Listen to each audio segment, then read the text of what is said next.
పిఠాపురం నియోజకవర్గంలో election commission కేంద్ర రాష్ట్ర బలగాలను ముమ్మరం చేసింది. ఎందుకంటే 174 నియోజకవర్గాలు అన్నీ ఒక సైడ్ ఉంటే పిఠాపురం నియోజకవర్గం ఒక సైడ్ ఉందని చెప్పుకోవచ్చు. అంటే ఇక్కడ వన్ సైడ్ వార్గా ఎంతటి సిచ్యువేషన్స్ ఎంత గందరగోళంగా ఉంటే ఎలక్షన్ కమిషన్ ఈ యొక్క నిర్ణయాన్ని తీసుకుంటుందో మనం ఇక్కడ క్లియర్గా గమనించవచ్చు. ఎందుకంటే ఎలక్షన్ టైంలోనే మనం చూసాం కొన్ని చోట్లల్లా ఎంత కత్తులతో దాడి చేసుకున్న సంఘటనలు కూడా మనం చాలా వరకు చూసాం. సో అలాంటి సంఘటనలు మళ్ళీ ఏమైనా జరుగుతాయా, ప్రజలు వాళ్ళే కొట్లాడుకుంటారా, ఎలాంటి కత్తులతోని కానీ మారణాయుధాలతోని ఏమైనా వాళ్ళు దాడి చేసుకుంటే ఏంటి పరిస్థితి అనే విషయం మీద ఆలోచించి ఇలాంటి ఒక నిర్ణయం తీసుకున్నట్లు కూడా తెలుస్తుంది. సో మనం ఇక్కడ క్లియర్గా చూసుకోవచ్చు, మీకు వెనకాల కనిపిస్తుంది పిఠాపురం నియోజకవర్గానికి సంబంధించి అక్కడ కేంద్ర రాష్ట్ర బలగాలను ఇంత ముమ్మరం చేశారు. మనం ఇక్కడ క్లియర్గా క్లియర్ కట్గా చూసుకోవచ్చు.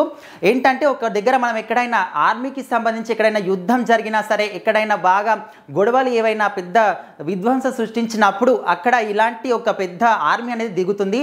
సో అలాంటి ఒక ఆర్మీ లాంటి పరిస్థితులు మనం ఇక్కడ నెలకొన్నాయి కాబట్టి అక్కడ ఎలాంటి సిచ్యువేషన్స్ ఉన్నాయో మనం ఇక్కడ క్లియర్గా గమనించుకోవచ్చు. సో అక్కడ వైసీపీకి సంబంధించిన వాళ్ళు కావచ్చు, ఇక్కడ జనసేనకు సంబంధించిన వాళ్ళు కావచ్చు, మొత్తంకి కాపు వర్గాలు లాంటి వాళ్ళు ఎక్కువగా ఉండడం వల్ల ఇలాంటి కొన్ని సిచ్యువేషన్స్ గొడవలు జరిగే అవకాశాలు కూడా ఎక్కువగా కనిపిస్తాయి. కాబట్టి ఎలక్షన్ కమిషన్ ఈ యొక్క నిర్ణయాన్ని తీసుకున్నట్టు తెలుస్తుంది. మొత్తానికైతే ఎలక్షన్ కమిషన్ పిఠాపురం నియోజకవర్గానికి సంబంధించి ఇలాంటి ఒక ముమ్మరమైనటువంటి కేంద్ర రాష్ట్ర బలగాలను అక్కడ దించింది.